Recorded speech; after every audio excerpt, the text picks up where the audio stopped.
जय श्री कृष्ण। गीता का चौथा अध्याय और 13वां श्लोक, जहां भगवान 4 वर्णों की बात कर रहे हैं। चातुर्वर्ण्य मया सृष्टम गुण कर्म विभागया।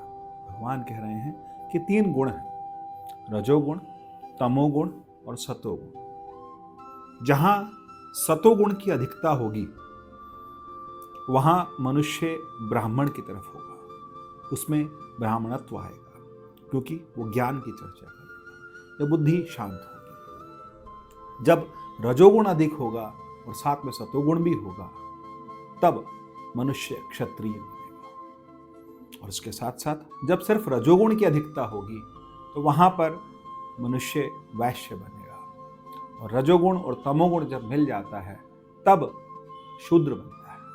शूद्रता तभी आती है, तभी कहा जाता है कि मनुष्य अपने कर्मों से शूद्र होता है, कर्मों से वैश्य होता है, कर्मों से क्षत्रिय होता है और कर्मों से ब्राह्मण होता है। अपनी जाति से या जिस धर्म में जहाँ जन्म लिया है, जिस परिवार में जन्म लिया है, उसका प्रभाव तो पड़ता ही है, किंतु भगवान यहाँ कह रहे हैं कि लोगों के गुणों और कार्यों के अनुसार ही मैंने 4 प्रकार के व्यवसायों की या फिर 4 प्रकार के वर्णों की मैंने ही श्रृंखला बनाई है, मैंने ही इन्हें विभाजित किया है। यद्यपि मैं इस व्यवस्था का रचयिता हूं, किंतु तुम मुझे अकर्ता और शाश्वत ही जानो। भगवान कह रहे हैं कि मैं इन तीनों गुणों से परे हूं। तीनों गुणों से क्या हूं?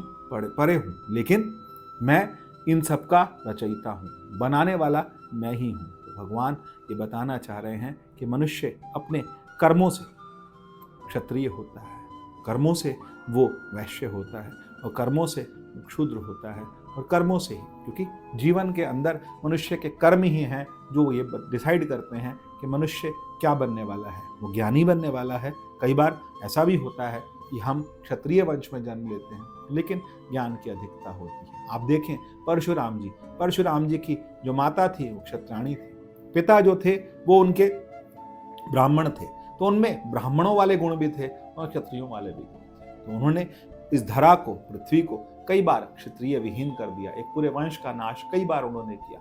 इसलिए किया क्योंकि उन्हें क्षत्रियपन आता था। तो उनके अंदर दोनों तरह के गुण थे, सतोगुण भी था और रजोगुण भी था।